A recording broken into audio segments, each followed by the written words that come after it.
అందరికీ నమస్కారం. ఇంద్రపాలెం వీలాగ్స్కి స్వాగతం. ఓం నమ శివాయ. కార్తీక పురాణం 1వ అధ్యాయం. జనక వశిష్ఠ సంవాదం.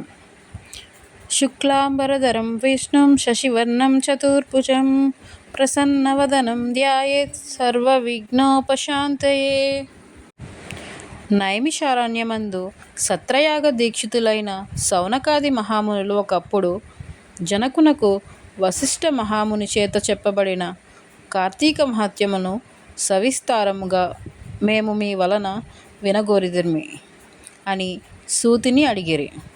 సూతుడు ఇట్లు చెప్పెను: సౌనకాది సమస్త మునీశ్వరులారా వినుడు. ఈ కార్తీక మహాత్మ్యమును వశిష్ఠ మహాముని జనక మహారాజుకు చెప్పెను. పూర్వం నారదునకు బ్రహ్మయు, పార్వతికి శివుడు, లక్ష్మీదేవికి విష్ణువు చెప్పినారు. దీని వలన సమస్త సంపత్తులు ప్రాప్తించును. దీనిని విన్నవారు జనన మరణ రూప సంసార బంధమును త్రెంచుకుని మోక్షం పొందుదురు. ఒకానొకప్పుడు దైవ వశము చేత సిద్ధాశ్రమమునకు పోవుచు వశిష్ఠ మహాముని జనక మహారాజు గృహమునకు చేరెను. అంత జనక మహారాజు వచ్చిన వశిష్ఠుని చూచి సింహాసము నుండి త్వరగా దిగి సాష్టాంగదండ ప్రాణాయామం చేసెను. సంతోష పులకింకాతుడై అర్ఘ్యపాద్యార్జుల చేత పూజించి ముని పాదోదకమును తన శిరస్సును చల్లుకొనెను. బంగారపు ఆసనమునిచ్చి వికసించిన తామర పువ్వుల వంటి కన్నుల గలవాడును సమస్త సుగుణ సంపన్నుడును అగు మునికి భక్తిభావముతో ఇట్లు విన్నవించెను: బ్రాహ్మణోత్తమ, మీ దర్శనమును వలన ధన్యుడనైతిని. నేను చేయదగిన పుణ్యం ఇంకేమీయూ లేదు. ఇప్పుడు మా పితరులందరూ తృప్తి నొందినారు. మహాత్ముల యొక్క దర్శనం సంసారులకు దుర్లభము కనుక ఇప్పుడు మీ రాక నాకు శుభములకు కారణమైనది. సూతుడు ఇట్లు చెప్పెను. తరువాత వశిష్ఠ మహర్షి వికసించిన ముఖం కలవాడై దయతో కూడినవాడై సంతోషించి చిరునవ్వుతో ఇట్లు పలికెను: రాజోత్తమ, నీకు క్షేమము మాగుగాక. నేను మా ఆశ్రమమునకు పోవుచున్నాను.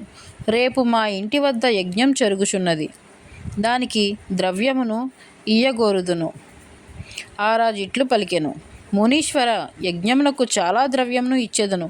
కానీ వినువారి పాపములను పోగొట్టు ధర్మరహస్యములను నీ వలన కోరితిని. నీకు తెలియని ధర్మరహస్యములు లేవు కాబట్టి అధిక ఫలము ఇచ్చడి సూక్ష్మ ధర్మములను నాకు చెప్పుము. మునీశ్వర, ధర్మజ్ఞ, కార్తీక మాసము సమస్త మాసముల కంటెను సమస్త ధర్మముల కంటెను ఎట్లధికమైనదో దానిని వినగోరితిమి. నాకు చెప్పుము. వశిష్ఠుడిట్లు చెప్పెను: రాజా, పూర్వం పుణ్యము వలన సత్వశుద్ధి కలుగును. సత్వశుద్ధి కలిగిన పుణ్య మార్గము మందు అభిలాష కలుగును. లోకోపకారముకగు నీవడిగిన మాట చాలా బాగున్నది. చెప్పెదను వినుము. విన్నంతనే పాపములు నశించును, సత్వగుణము కలుగును. రాజా, సూర్యుడు తులసి రాశియందుండగా కార్తీక మాసంలో చేసిన స్నాన దానము అర్చనము మొదలైనవి మంచి మనస్సుతో ఏవి చేసినను అవి అక్షయములగునవి మునీశ్వరులు చెప్పిరి. కార్తీక వ్రతమును తులాసంక్రమణము సూర్యుడు తులారాశిలో ప్రవేశించుట మొదలుకొని గాని కార్తీక శుక్ల ప్రతిపద్ మొదలుకొని గాని ఆరంభించి 4 రోజులు చేయవలెను. ఆరంభమందు ఓ దామోదర, నేను కార్తీక వ్రతము ఆరంభించుచున్నాను. దానిని నిర్విఘ్నముగా పూర్తి చేయుము అని సంకల్పం చేసి కార్తీక స్నానమాచరించవలెను. కార్తీక మాసమందు సూర్యోదయ సమయమున కావేరీ నదియందు స్నానమాచరించిన వారికి మహాఫలం కలుగును. సూర్యుడు తులారాశిని ప్రవేశించిన తోడనే 3 లోకములను పవిత్రము చేయుచు గంగ ద్రవరూపమును ధరించి సమస్త నదీజల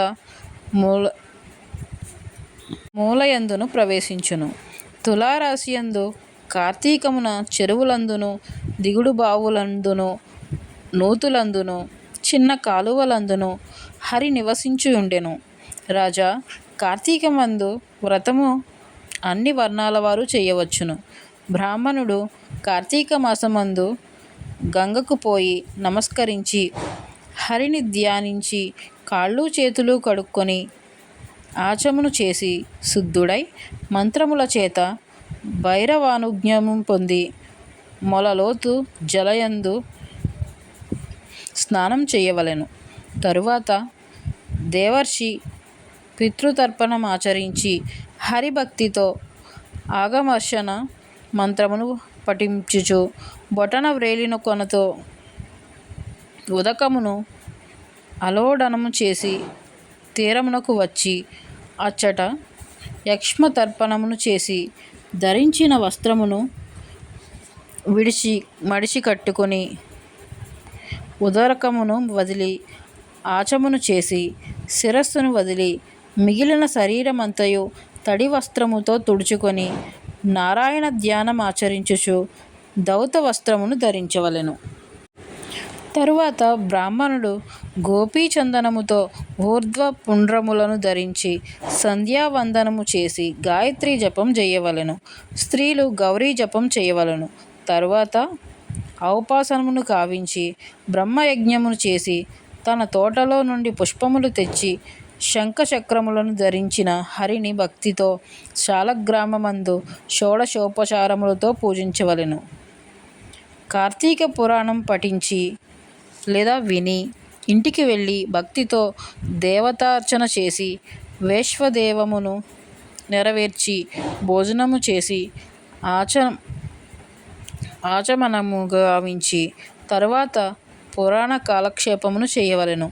సాయంకాలము కాగానే ఇతర వ్యాపారాలన్నిటిలోనూ ఆపివేసి విష్ణాలయమందు గాని శివాలయమందు గాని తన శక్తి కొలది దీపములు పెట్టి భక్ష భోజ్యాదులతో స్వామిని పూజించి వాక్శుద్ధితో విష్ణు స్తోత్రమును కావించి శివస్తోత్రమును గాని పఠించి నమస్కారములు ఆచరించవలెను. ఎవరు కార్తీక వ్రతం భక్తితో చేయుచున్నాడో వారు పునరావృత్తి వర్జితమైన వైకుంఠమును పొందుచున్నాడు. పూర్వజన్మార్జితములను ఈ జన్మార్జితములను అయిన సమస్త పాపములు కార్తీక వ్రతమాచరించిన ఎడల నశించును. బ్రాహ్మణుడు గాని క్షత్రియుడు గాని వైశ్యుడు గాని శూద్రుడు గాని ఋషీశ్వరుడు గాని స్త్రీలు గాని భక్తి శ్రద్ధలతో కార్తీక వ్రతమును చేసిన ఎడల వానికి పునరావృత్తి లేని వైకుంఠమును పొందుదురు. ఎవరు కార్తీక వ్రతం ఆచరించు వానిని చూసి సంతోషించునో వాని యొక్క పగటి కాలమందాచరించిన పాతకము నశించును. ఇందుకు సందేహము లేదు. కార్తీక మాస మొదటి అధ్యాయం సమాప్తం.